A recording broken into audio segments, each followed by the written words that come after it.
Okay, welcome everyone. Folks here, folks over Zoom. This is the Monday, April 10th, 2023 Town of Lewisboro Town Board meeting. For those in the room, the exits are towards the front of the building and exits to the rear of the building. If you would please stand and join me in the Pledge of Allegiance. I pledge allegiance to the flag of the United States of America and to the republic for which it stands, one nation, under God, indivisible, with liberty and justice for all. Okay, we'll start with public comment. Anyone here would like to speak? Yeah, my name is Richard Eggwall. Richard, if you can go up to the mic, the podium, so the folks on Zoom can hear you. Okay. Yes, my name is Richard Eggwall. I'm a 66 Just need year, your address, sir, for the record. I'm a 66-year resident of Lake Kitchewan Drive, South Salem, New York. And I'm here tonight because the town is moving to evict me from my home.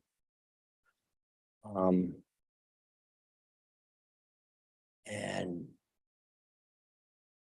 there was one man here, Mr. Welch, I don't even know how to pronounce it. He's several years younger than me, and evidently he grew up in relatively close to me, but since he's several years younger than me, I never knew him as a kid.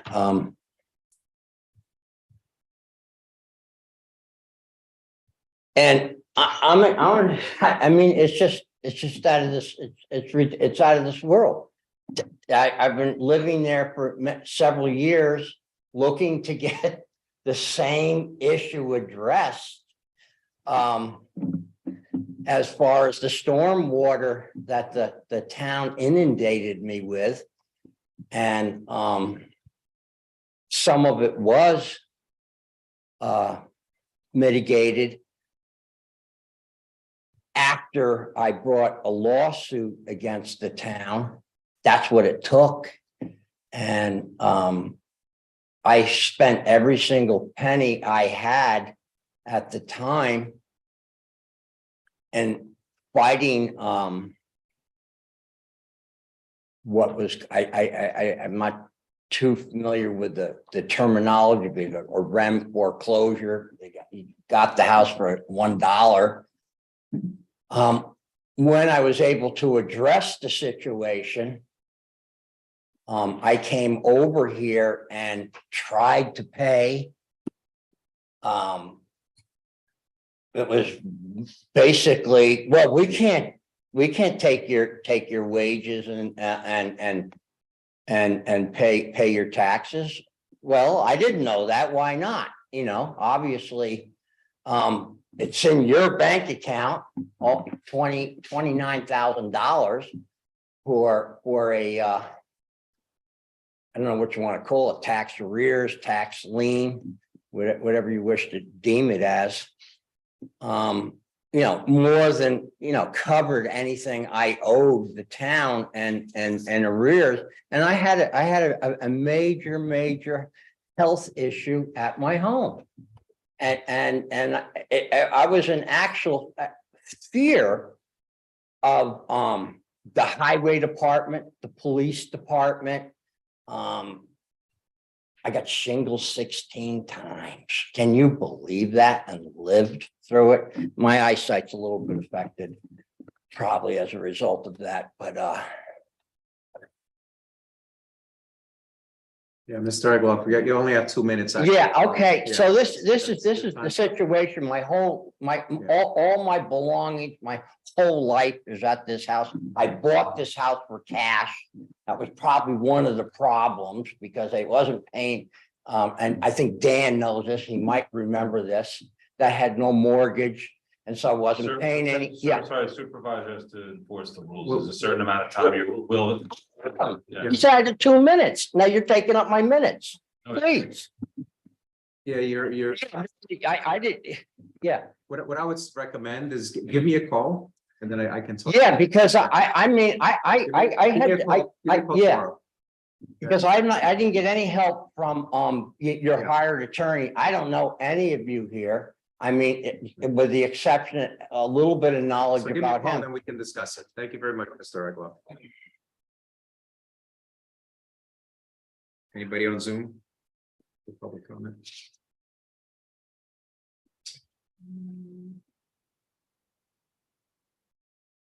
No. Okay. I wanted to. Okay, so we move on to communications. I have just a couple of things. So the first is it's a letter from Adam Rose of AP Farm. And this ties into one of our agenda items, but dated March 27th.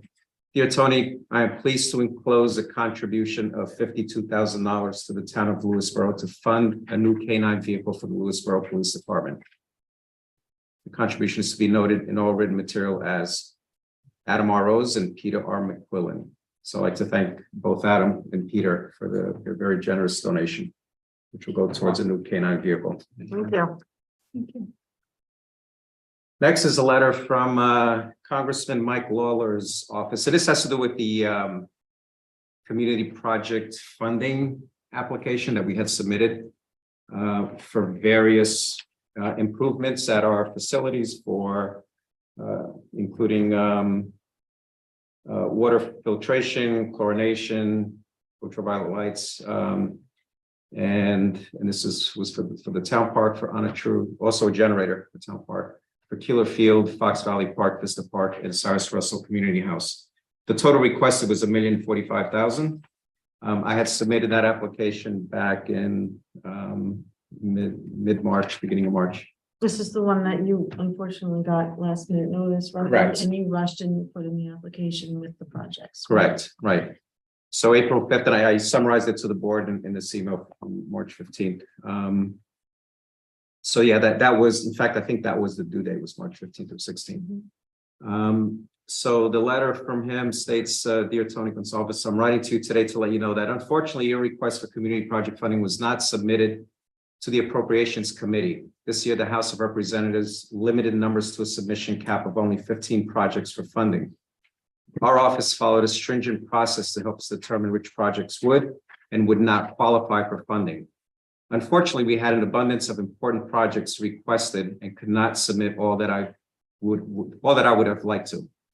I would like to encourage you to reapply for community project funding next year, or to be back in touch with my legislative director, James McNamee, to work to identify other methods through which your project could receive funding. Additionally, we have shared your submission with Senators Gillibrand and Chuck Schumer's offices, who do not have a cap on how many projects they can submit. I encourage you to follow up with their offices to see if they will be submitting your project for further consideration. We will always have an open door and stand ready, willing, and able to assist you with your projects and other matters as they arise. Thank you sincerely, Michael, our member of Congress. So unfortunately, we didn't get that, but this is, so folks are aware, this is equivalent to the application that we had submitted 2 years ago for, and we were granted $1.8 million to help with the Oak Ridge expansion for putting in a carbon filtration system. So we'll try again next year, but I will follow up with Senator Schumer's and Gillibrand's office, see if there's still a chance through them. So that's what I have for communications.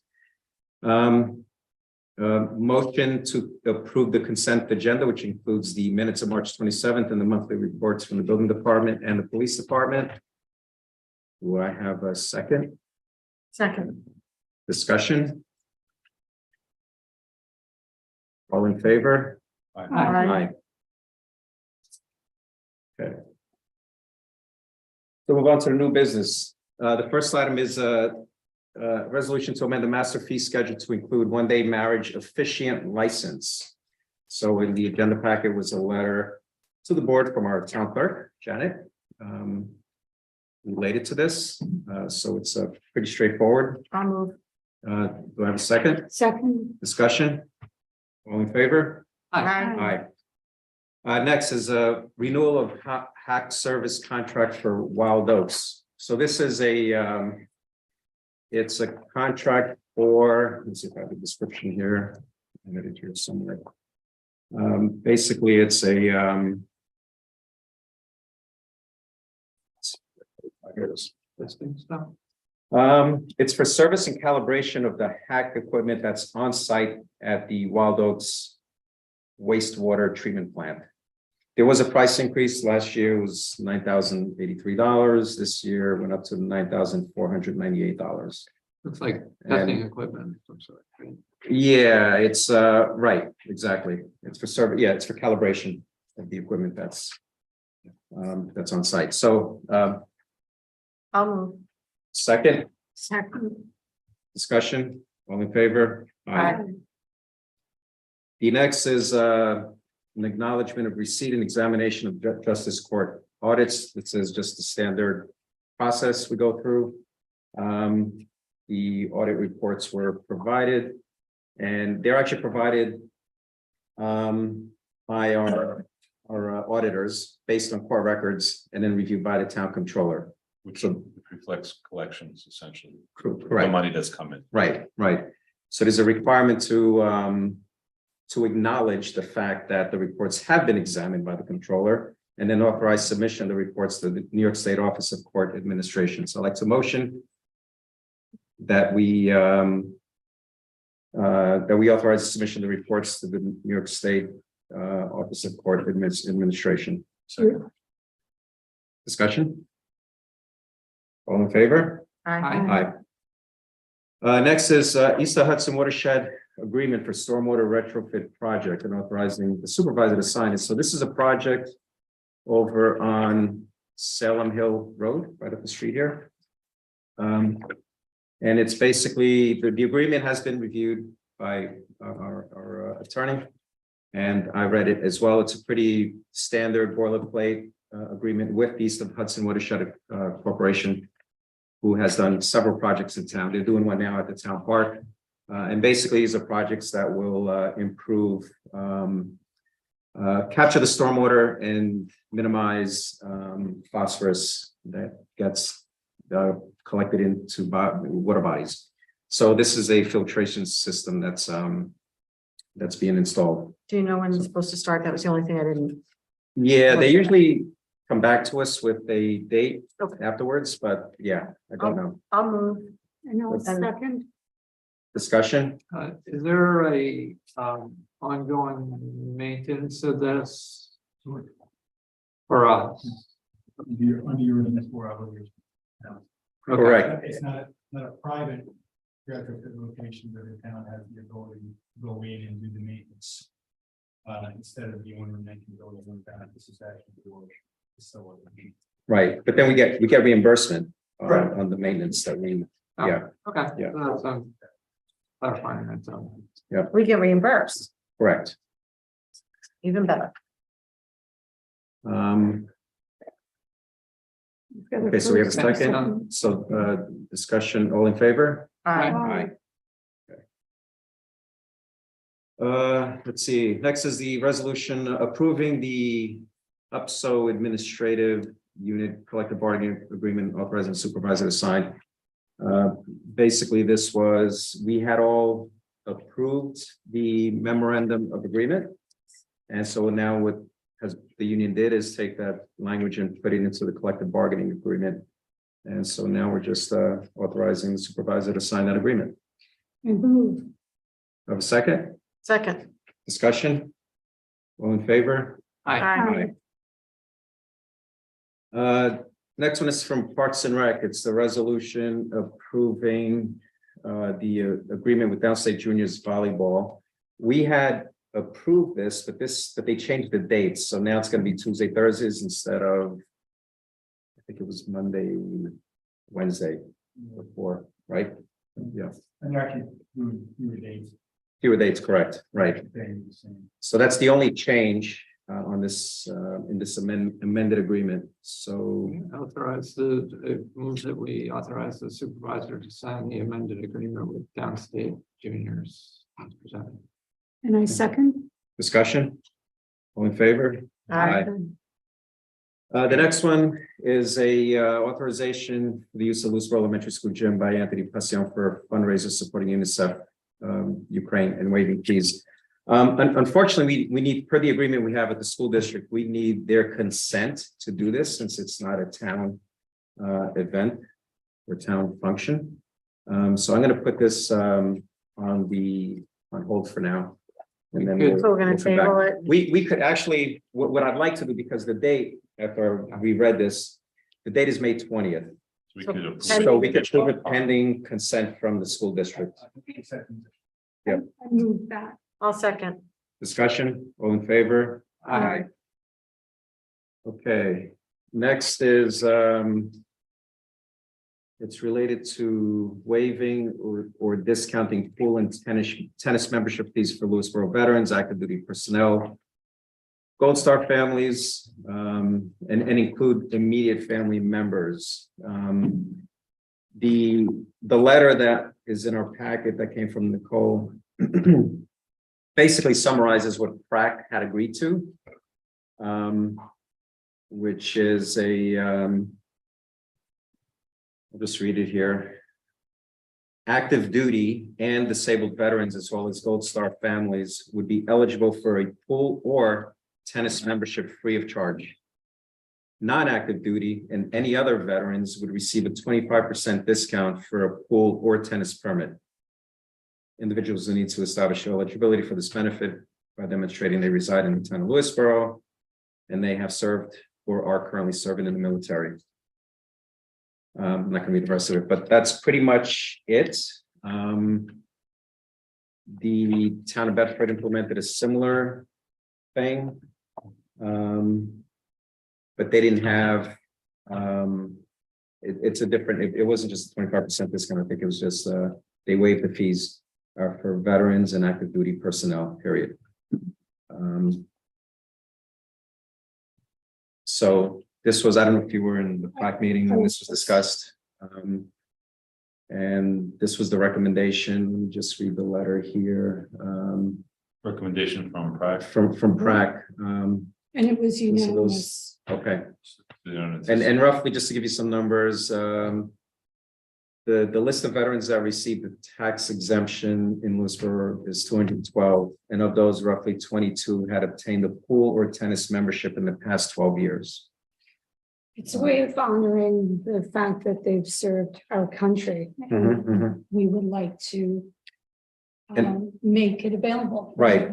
And they want to be consistent, it says here, with the memberships that are offered to, hold on a second, LVAC and firefighters have the option, Yeah, the right, first first responders. So I motion, or I'm sorry, you got, I would like to motion, okay, please. yeah, I'll second. in discussion, I just think it's really important that we do this.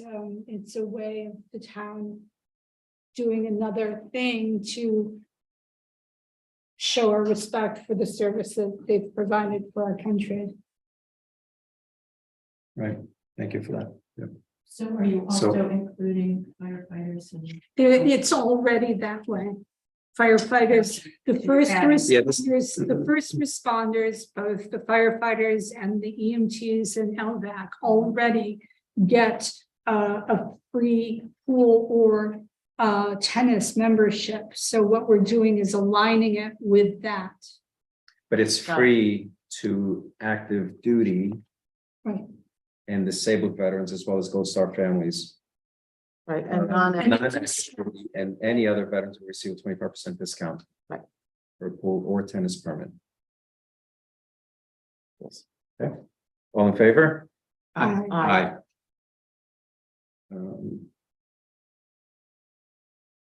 Okay, the next one is a resolution approving the Yellow Monkey Village outdoor special permit. So this is it's a Cinco de Mayo event put on by Soul Fuel Presence LLC.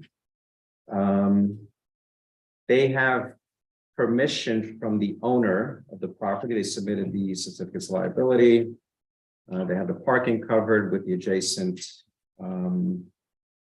businesses and or neighbors. And the only thing I don't have, there's a letter that was electronically signed, if you will. It just has the owner's name. And then he showed proof of a message, text message with her, which she authorized. He wrote the letter, but then she authorized this initiative via text. So what I'd like to do, and I discussed this with Greg, we want to get something more substantial. If not a signature. So I actually sent her, she was copied in an email sent by Michael Verone.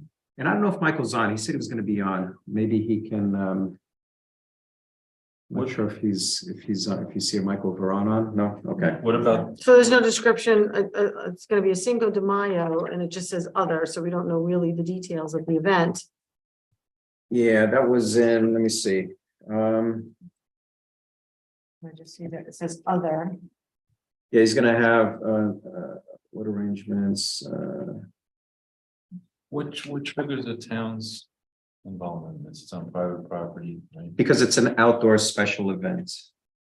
So even though it's on private property, Come to us for the food truck events in Vista, or when they do something in Oak Ridge in the parking lot, they still have to come and get an events permit. A special event. so this is the letter. I'll read the letter from Rosemary Devlin, who's the owner of O2 Living Realty LLC. But again, it's not, like I said, there was It's a not a real thing. text exchange, Yes. which I have a screen print of.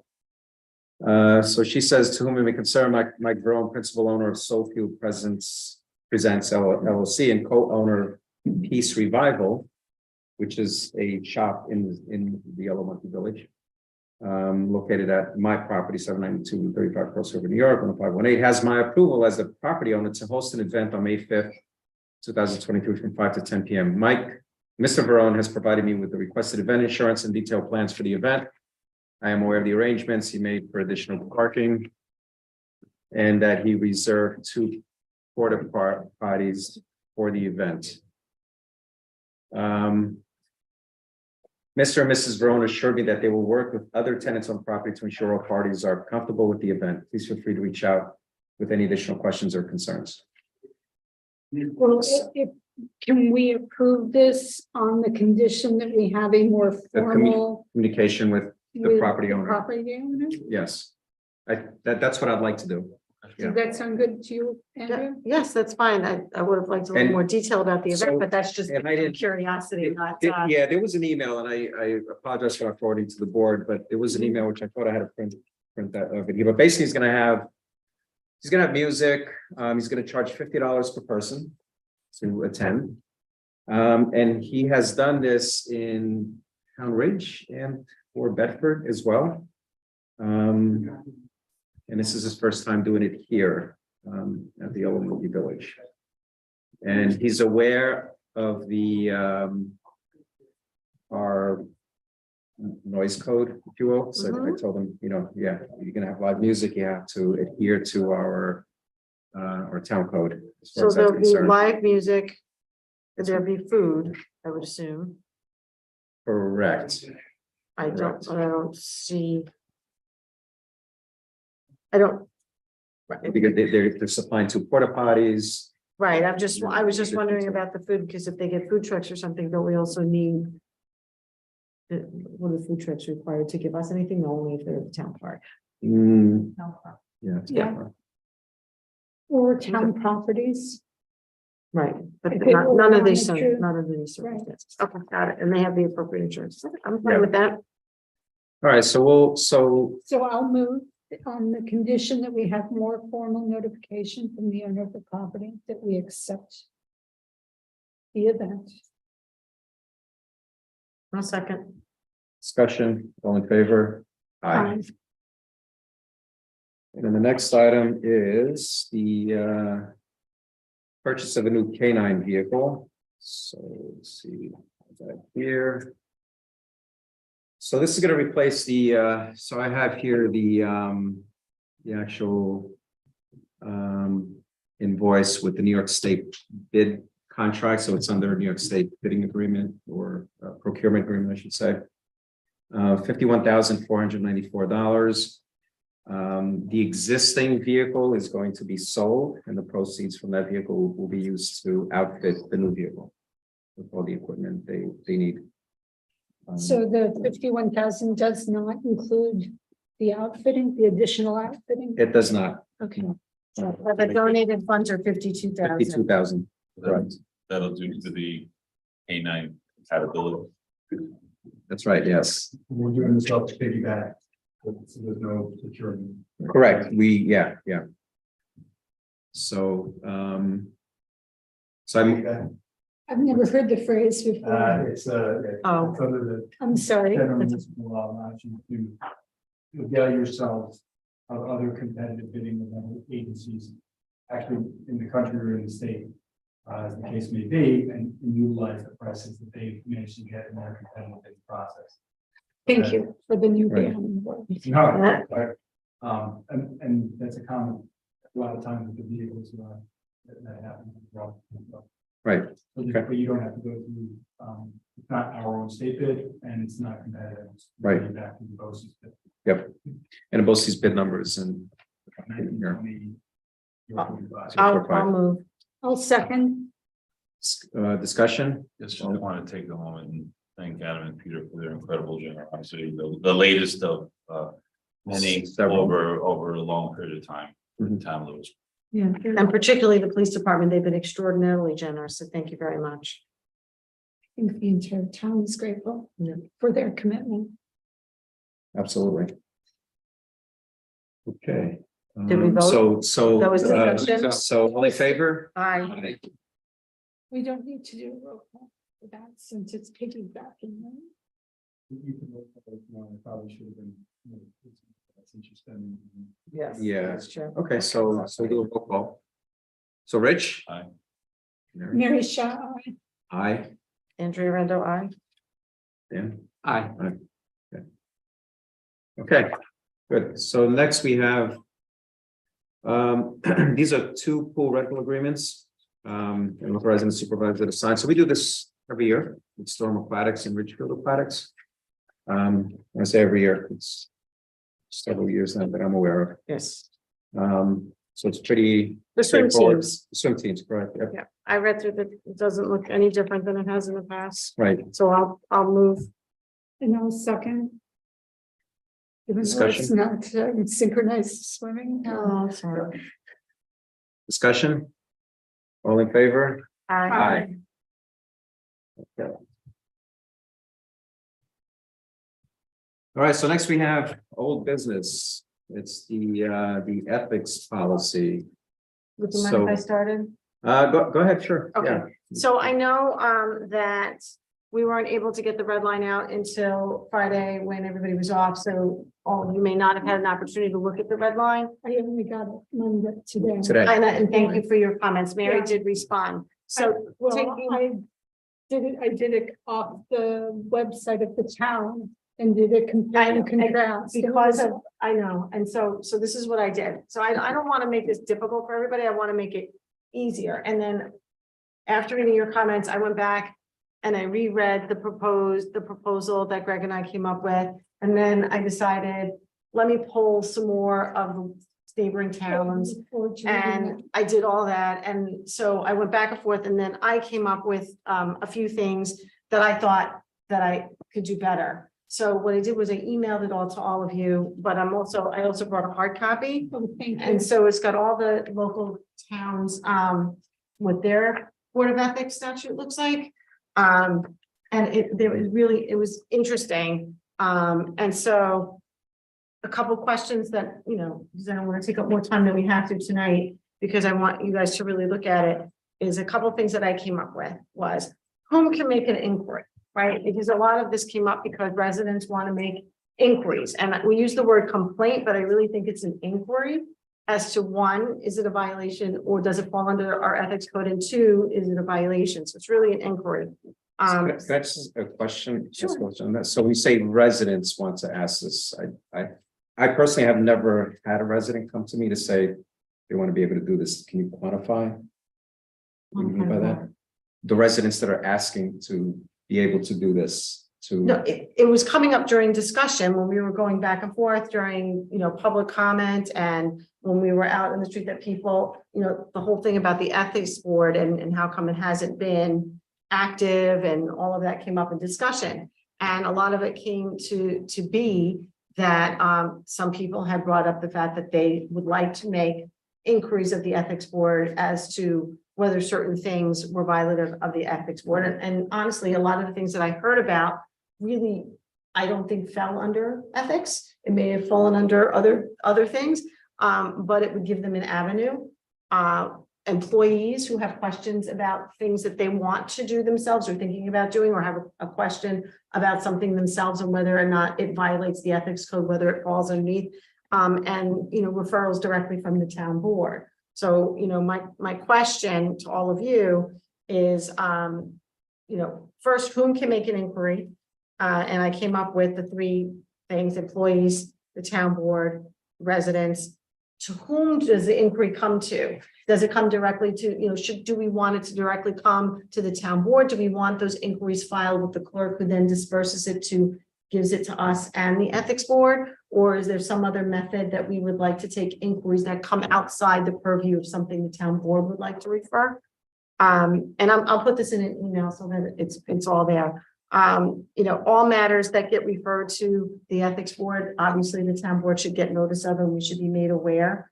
And the determination, if any determination is made outside of, does this fall under the realm of the ethics board, or is it really not ethics, it's something else?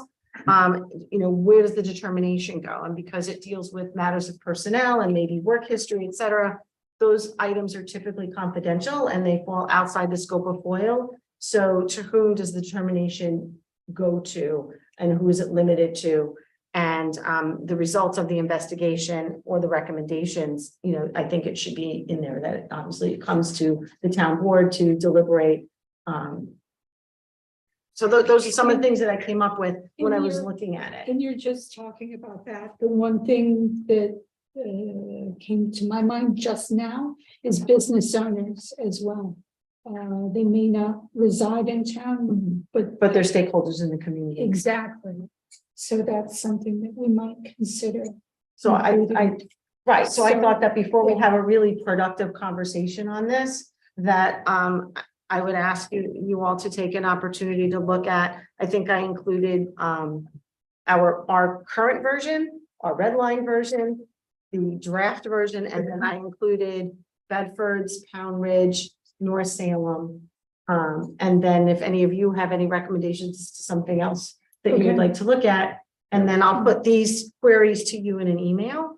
And I would think that if, not that I want to table the discussion, but, obviously we can discuss now, but, knowing that you all didn't have an adequate opportunity to look at everything, and the fact that now that I've read even more based on your questions, Mary, more things came to mind Yeah. that I think that we need to. Well, I took it seriously, and so I, not being an attorney though, I just gave it my best shot. That's great. So I had seen, when this first came up, I think it was in 2021, during the campaign, as a matter of fact, which was even written about in the paper. That's when this first surfaced. I had read what the neighboring municipalities had, and it's pretty much identical language to what we have today.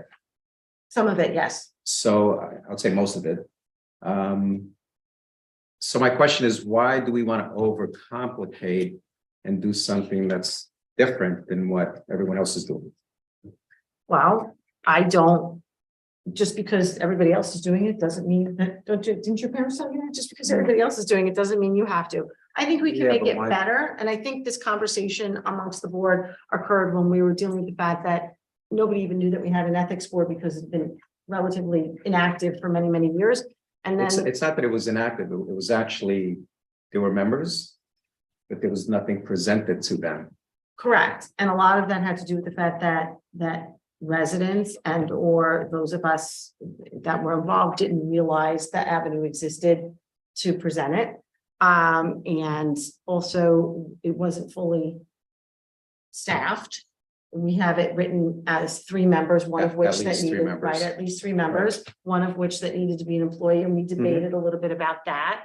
And we each had opinions as to whether we felt an employee of the town was necessary or not necessary. So I feel that that needed to be tweaked. So initially, it seemed rather simple that we needed to either change the number on the board or change whether we wanted to have an employee or not. But then as you read it, it was kind of, it wasn't thorough enough or it wasn't clear enough. So I don't think it has to be lengthy, but I think it does need to address some of these items that I brought up. I'm just wondering, just listening to what you're saying and what you, and I appreciate the work. Isn't this more of a public awareness issue? Because the premise of what you're bringing up is that you said people in town weren't aware. So if we spend a little focus on bringing public awareness that it's available. That's correct. Does that address the issue? but- In other words, whatever, because you're, that's the first part. Right. And then the second, my follow-up is what, if it's more than that, if your position is that it needs more than that, then what is then I would ask what's, because there's not really legislative findings here. So what's the problem that we're trying to address by changing legislation from what it has been, and what Tony's saying is similar to what other neighboring municipalities have? It's because I think it could be better. I think it'd be more user friendly. I think it could be clearer.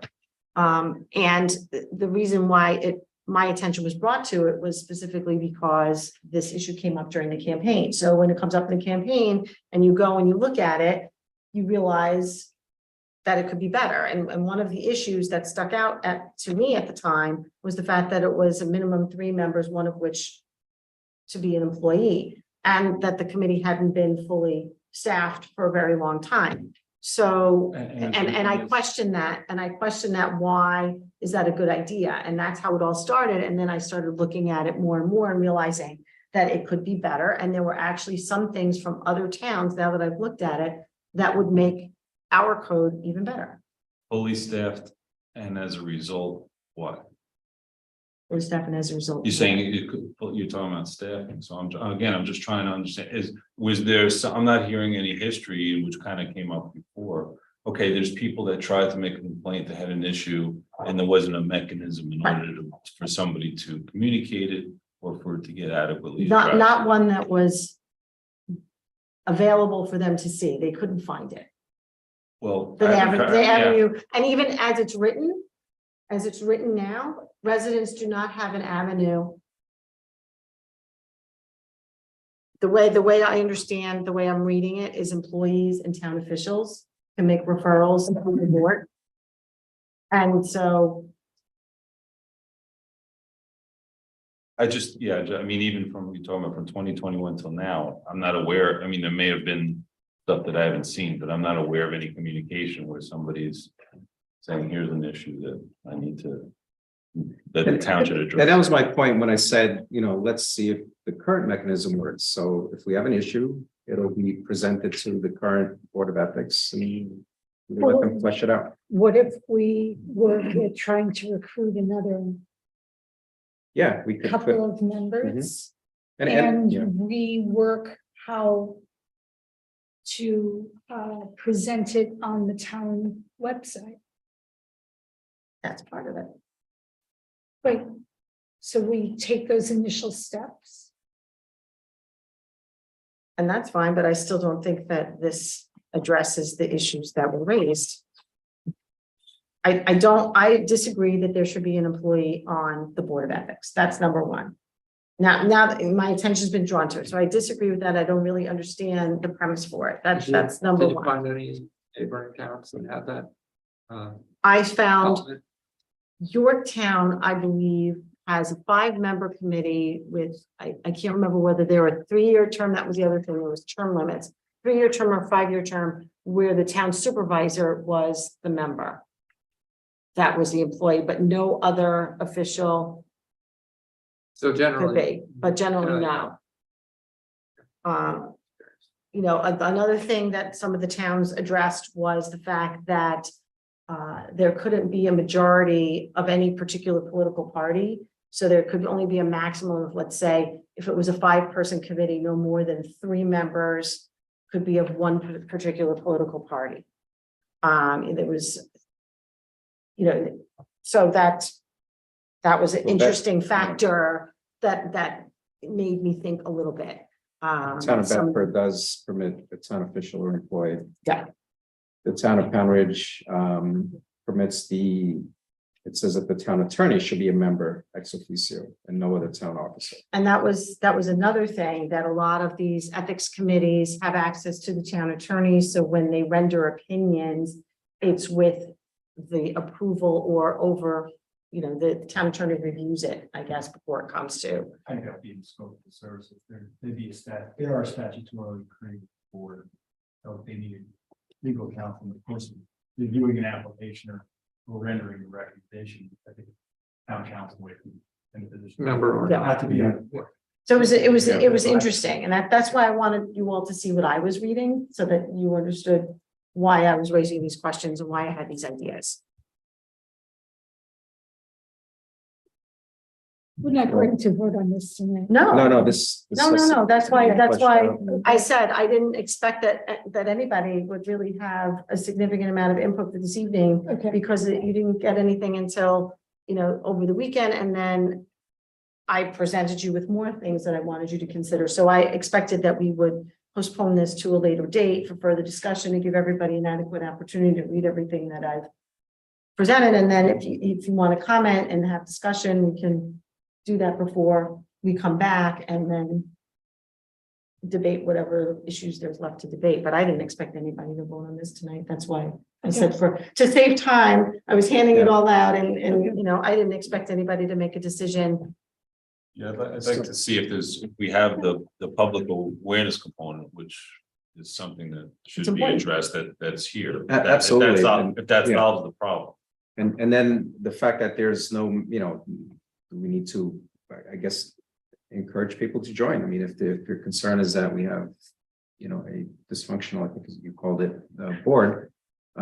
Usually that's related to them not having anything to function with, right? They don't have an issue that's been presented to them. Well, I didn't say dysfunction, I said inactive. Dysfunctional, I think, is what is quoted in the paper. Yeah, we do not have a functioning ethics board. Functioning, yeah. Yeah, It's just the language is problematic to me. If somebody has an issue against anybody who works in the town, there's no minimum threshold to make a complaint. Well, there is, because the ethics boards would determine whether the inquiry falls under the guise of our ethics law or not. And the ethics law is extensive and lays out the different things that fall under the ethics code. So if somebody wants to bring an inquiry and say, I want to bring a complaint or inquiry about, I saw X employee doing something that I didn't agree with, right? That does not fall under the ethics code. No, I understand that, but I'm just putting my lawyer hat on a little bit. Yeah. There's no threshold for somebody to make a complaint. No, they Yes, can yes. inquire. What's that? Yes, there's But no in other threshold. words, I mean, there's no threshold for somebody to make a complaint. There's no standard. In other words, for example, if somebody's bringing a lawsuit, somebody's got to, usually, not always, but verify that the facts contained in there are true. There's no requirement that somebody who files a complaint is saying anything that's true or anything that they have firsthand knowledge. Somebody could say, this person, they could just throw accusations at anybody who's associated with the town and make, which completely self-serving, unsubstantiated allegations. Yes, the second part is the board could say, listen, there's no merit to this, there's no probable cause to this, there's no anything to this. Correct. But there should be some kind of threshold for somebody to make a Well, complaint. the threshold would be, does it That's fall a under good the point. ethics code or not? Number one. Number two, I think Greg had outlined a process by which the ethics board would follow in the version that he had redlined for you all. So you can look at that and see if that. Right, I would think there should be some kind of initial threshold, somebody's basing it on firsthand knowledge they have, or they're swearing that under oath. That what they're putting forth in a complaint has merit as they see it. It shouldn't just be. I don't have. Yeah, I because don't have a that problem with that needs to be filtered before it gets to the ethics board, Right. right? For their, and that'll come through the town board And because, and also. currently with the current language. Right, without Yeah. that, without any kind of threshold, then you have a problem, and somebody could just say whatever they want because they don't like something. This is true, and they do that already. But, absolutely. I think, and no matter what, no matter where the inquiry is made, to whom the inquiry is made, whether we decide that all inquiries go through the clerk's office or what have you, the town board gets notice of all inquiries that are to be made. We as a board decides through whom the inquiries are commenced, whether they are made directly to the town board, whether they are filed with the clerk's office and the clerk forwards it to us as well as the ethics board. However, we come to a conclusion is best to receive them. I'm not saying that I have that answer. I'm throwing it out there as something that we should all discuss and come to an agreement on. I'm not saying that my idea is better than any other idea, just that it's a question to be addressed. So, yeah, maybe just, again, come take a look, incorporate all the input and see why is this more than public information type of thing and public awareness issue. Because that's Yeah, something solve that was that important. first. Yeah, Well, yes, it is important, but again, I believe the way it reads now, it doesn't allow for residents to make inquiries. It's for employees and officers to make inquiries.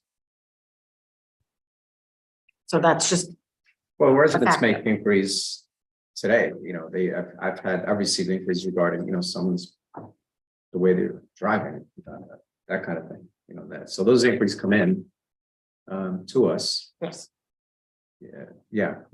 Now, that's not an ethics issue, but residents do have the avenue to provide inquiries into correct, the town but board, that is right. But so that exists. what is the mechanism? That's all. It just needs to be clear that the residents know what the avenue is, that I think there's some confusion. Well, they don't know how they make a complaint themselves. If they feel that something is an ethical violation and there's some outline of, They come to someone's the in town board. business, but then how does the referral, how are those residents guaranteed the fact that a particular issue is being referred to the ethics board? People have complained for years and no referrals have been made to the ethics board. And I'm not going to point to any particular example of that right now, but they need to understand what the process is. I just think that there should be some kind of, threshold, even for somebody who's making a complaint. I don't It shouldn't be disagree. something, it shouldn't be something where, for example, this is not to single out, this police officer looked funny at me. And Right. making it, that I don't shouldn't be disagree. something, Guys sitting in that the shouldn't back. be, that shouldn't be something that should be. Correct. Looking the way I look. No, I agree, This is Rich. my resting I agree, Rich, face. but just, our code of ethics hits on specific topics that are outlined very directly, and a lot of things that people think are ethical violations, they think the grand scheme of ethics, but what is outlined in our ethics code in conjunction with the general municipal law is very specific. So that's. So we've helpful. had, one inquiry that I'm aware of. I don't know about several inquiries over the years, but one. It didn't get to the ethics committee. It went through our attorneys, two of them.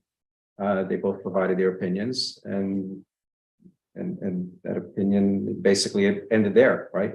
Now, if it was something that needed to be further reviewed because we didn't trust the opinion of our attorney with the ethics board, would that have provided a different outcome?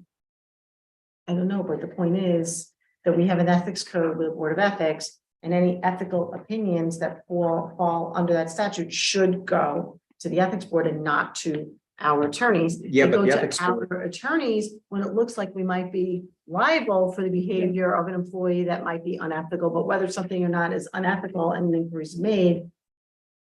Residents and or employees may want an opinion based on the ethics code and not just. Correct, but the ethics board may not be comprised of attorneys or anyone with any legal background. But that So- was how so- that attorney thing came up, why I thought that was a really good idea.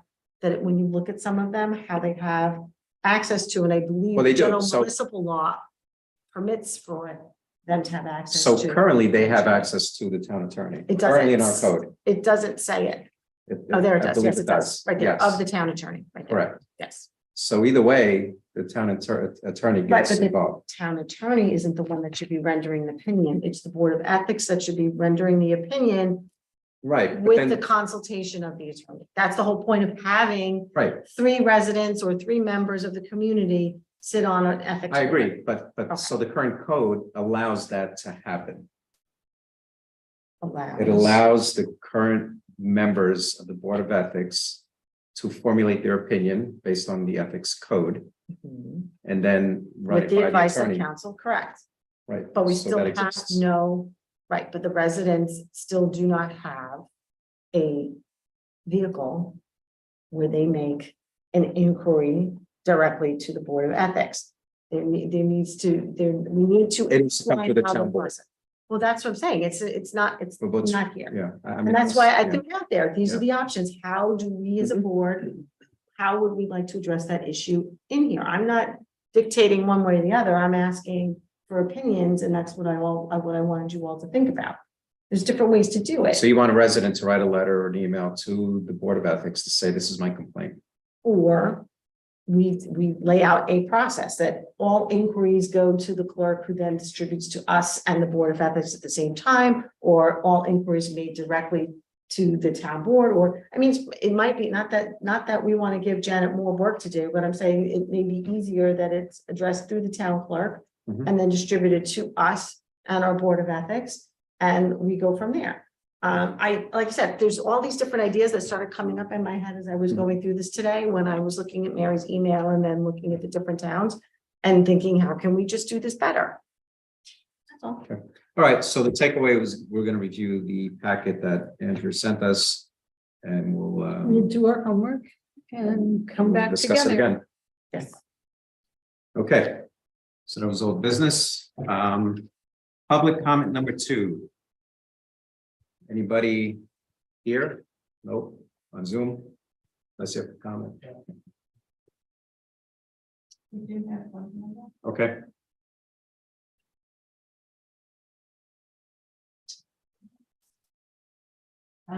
Simone Petromellis, I'm asking you to unmute. Good evening. I just wanted to say thank you to Andrea for speaking up for our town residents. Rich, you constantly say that you want to hear people, and tonight I heard you actually say you really don't. So if people have an issue and they want to file something or just an inquiry, you're not fine with that because it's a resident. Tony, you keep saying we could go to the board. What if it's about you? You get to decide if you're ethical. What if it's about Dan? That's been brought up 4,000 times. He gets to decide if it's ethical. I'm just saying, thank you, Andrea, for speaking up for the little people in this town over and over and over again. Thank you. Thank you, Simone. Carol Sardak, I'm asking you to unmute. Hi, Carol Cernak, Farvey Farm, South Salem, New York. I would like to speak about the ethics board and wondering why, Tony, you seem very defensive about engaging this ethics board, and I think you need to really pick your battles. I have on several occasions sent emails to the town board and have not, and requested receipt of email and have not heard from maybe 1 or 2 members, but, and mostly from Janet. So I appreciate that, but not from everybody. So there is an essence of, you know, you don't respond, so you don't exist. And I think the Board of Ethics is a good way for the residents to have an avenue to address some of these issues. And don't be so defensive. I mean, maybe some of this doesn't have anything to do with you. Transparency is what, many of you ran on, and the elected officials of this town, I can name one elected official who never returns my phone calls, never returns my emails. So what am I supposed to do? This is the same feeling that I'm sure many people in the town have. It's like you get shut down, you get shut down, you get shut down, so you give up. It's just like trying to make a phone call to have your phone fixed or your internet fixed, and you get cut off, you get shut down, you don't get responded to. And this is not how we should operate. And the other thing is, I don't understand why this town board, Lewisboro Town Board, who does not have a commercial tax base or a business base, keeps comparing themselves to neighboring municipalities that operate completely different than we do. How do you do that? That's not our comparison. That's not our what we should be looking towards or what we're capable of doing. I don't understand it. And the other thing I would like to say is, please put Greg on a microphone. We can't hear him on Zoom. And that's it. Thank you. All right, thank you, Carol.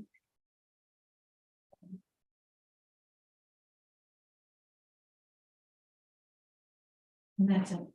Okay, thank you, Janet. Okay, next we have approval of claims. So I motion that we approve claims.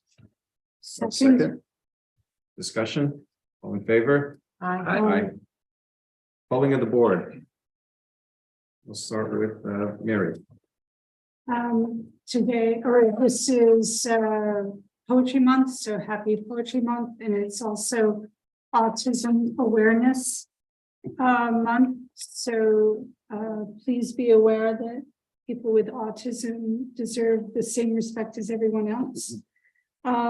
We are in the planning stages of getting ready for Juneteenth to be celebrated here in Lewisboro on June 17th. So once again, we are accepting donations. Please mail them, the checks, to my attention, and we will deposit them in the same account that we did last year. Last year, we had over $4,800 worth of donations, for which I am still grateful, and hope that we can match the same amount to create an inclusive and welcoming event.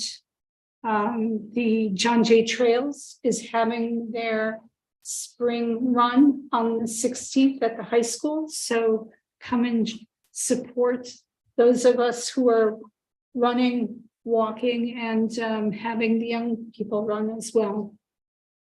And Andrea, are you going to share the comprehensive plan dates? Oh, yes. Okay, so I want to do that. Yeah.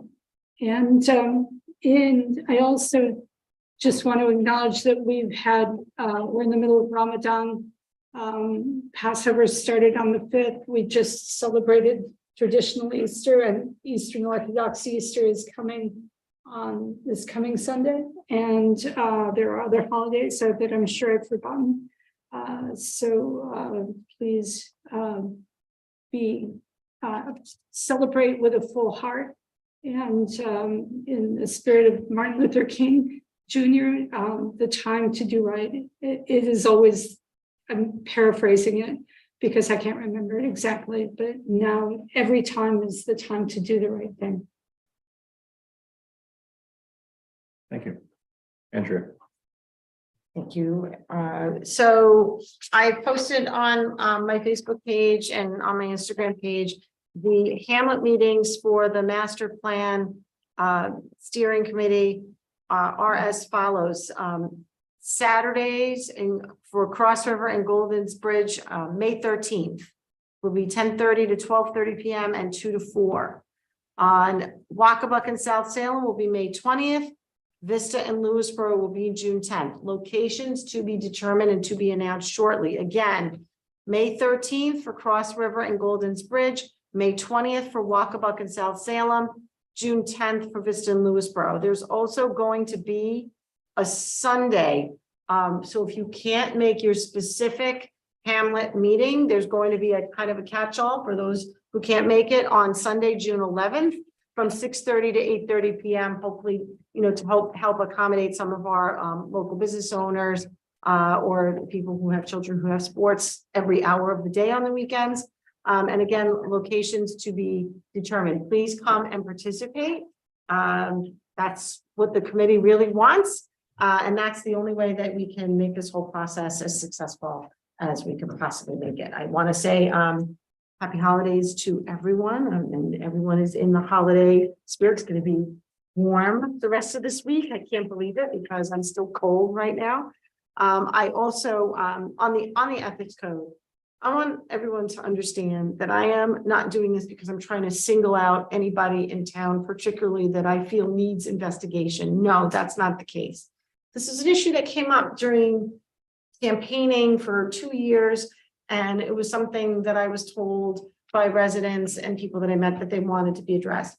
I will be accountable to those same rules as everybody else here and everybody else in the town. I want to make sure that the ethics code is user-friendly, that it makes sense, it's visible, and people know how to use it when they can use it. And I'm not looking to point fingers. So please, that's not what this is about. This is about just making the town a better place for everybody to live, and us as officials realizing that we're accountable to the people who voted and put us here. So enjoy the spring. And see you in 2 weeks. Okay, yeah. Just a reminder that the 22nd is Earth Day, and although we don't have a special event on that day, there's plenty of them around. Do something green. We're going to be doing that paint recycling event a little bit later, a few weeks after that, so keep your eye out for that. And then I would just note that I forwarded on a note from the bike pedestrian committee late this afternoon, asking to be put on the agenda next round to talk about this idea about a bond for bike and pedestrian infrastructure. So just throwing that out, make you aware of that, and hope we can talk about that next session. Rich. Opening day, LBA, Saturday, This Saturday? this Saturday, April 15th. April 15th. Far and away, a great day to spend your week. I'll be there. I think it starts at 10:30. 10 a.m. 10 a.m. And the Lions will be grilling, barbecuing after. Come out and join everyone for LBA. It's a great community event. Okay, speaking of Earth Day and speaking of the Lions, we will have our roadside cleanup April 22nd and 23rd. I'm sure we'll have an email going out, or it'll be on the town's community email in terms of how to pick up bags. I think I've seen them outside already, the orange bags. So if anyone needs any, they're here. So that's April 22nd and 23rd, roadside cleanup. How's our scrapping program going with the new locations? Oh, it's going, I can testify that Okay. the bins at Invista are there. And I made my first deposit. I do know that one of the bins does need a little mechanical help in that it's not. One of the new bins. there. Yes, yeah. Just to, as an FYI, I was going to shoot an email, but the bin. The lock thing. you did. No, it's the back end, the The front end works just fine, but there's no metal clasp to hold the back. To The the, hinging piece. yeah, exactly, the two metal hinge Huh, clasps. okay. Hope you all got all that. Well, if you ask, I'm going to give you my input. So I'm just going to add just a little bit more on the comprehensive plan workshops. There is more information available. So in general, there's a lot of information available on the reorganized website, which is www.lewisboro.gov.com/CMPSC. And there's also the Facebook page, which is if you search for Comprehensive Plan Steering Committee hyphen Town of Lewisboro, you'll find all the information that you want about the comprehensive plan there. There is a blood drive April 27th. It's at the South Salem Fire Department. It's being run by the South Salem Fire Department and the Lewisboro Volunteer Ambulance Corps. That's Thursday, April 27th, 2 p.m. to 8 p.m. So hope to see a lot of people there. You can go online to make an appointment for that. So- Correct. To sign up, you can call 800-933-2566. This also went out on, I think it's on our website on the main page, and it also went out on community email last week. You can visit nybc.org/donate to schedule an appointment, or you can scan the code that's on the flyer, which again went out on the town email last week, and it'll probably go out again this week. Regarding the East of Hudson Watershed Corporation, I just want to give a couple of updates. So there is, like I mentioned earlier, there's that new project that we just approved or authorizes the supervisor to sign that agreement. That's a $20,000 project, which results in removal of phosphorus from the Cross River Reservoir. The current project, the Lewisboro Town Park, is a much larger project. It's $140,000. And that also will result in removal of 3 kilograms per year of phosphorus from the Cross River Reservoir. And again, the funding for this comes from the New York State DEC. So I thank the East of Hudson Watershed for working with us. I'm actually on their executive committee, so been in touch with them. And we have another project for Lake Katona that's coming up in the near future. So I just want to thank that organization for the work they do. And that is all I had. Yeah, and then just a reminder, the opening day for the playground, also at the town park, is June 3rd. It's looking really good. I was there this morning. So make sure you put that on your calendar. It's 11:30. I believe it's in the morning. Yeah, I'm not sure, but as we get closer, I think it is around 11:30. Yeah. Okay. So next we have, let's see, announcements. The next town board meeting, Monday, April 24th, 2023 at 7:30 p.m. here at the townhouse.